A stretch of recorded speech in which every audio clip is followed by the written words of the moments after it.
มัสการลมจักกรุบองสมอาญาตปีสำนักลมจักกรุบองสมกรุบบองโอนទាំងអស់បាទថ្ងៃនេះជាថ្ងៃ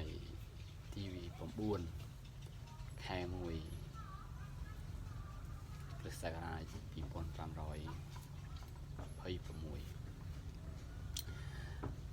ប្រទេសយើង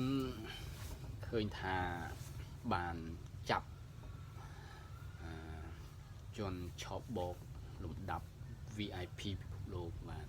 Gen C បានបញ្ជូនទៅប្រទេសចិនបាទហើយប្រជាជនខ្មែរទូទាំងពិភពលោកមានការសប្បាយរីករាយបាទព្រោះការចាប់នៅជនឆោបបោកតាមប្រព័ន្ធអនឡាញវា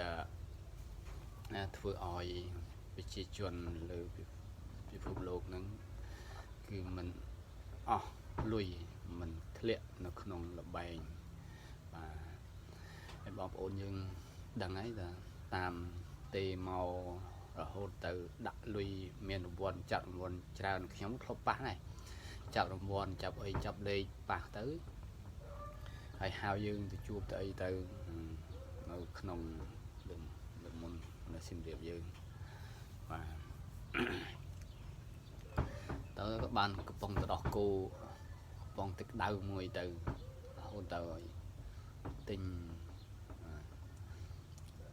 របស់របរបន្ថែមទៀតបងគាត់ខ្ញុំអត់បានទិញទេអញ្ចឹងបងប្អូនយើងទាំងអស់សប្បាយចិត្តណាស់បាទដែលបានចាប់នៅ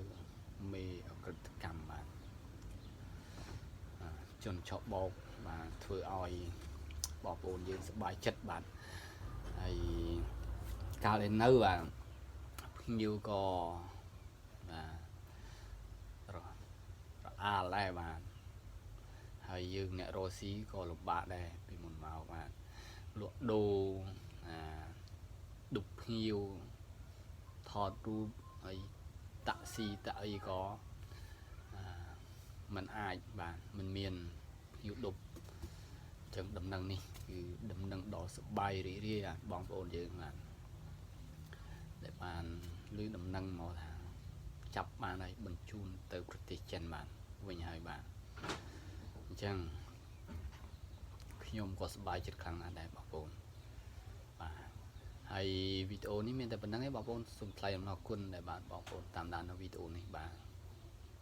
ដំណឹងនេះដំណឹងដ៏រីករាយបាទសូមបងប្អូនទាំងអស់ជួបសុខភាពល្អបាទហើយនឹងធ្វើដំណើរដោយសុខសុវត្ថិភាពបាទហើយរកស៊ីមានបានក្នុងឱកាសជួយឆ្នាំថ្មីបាទ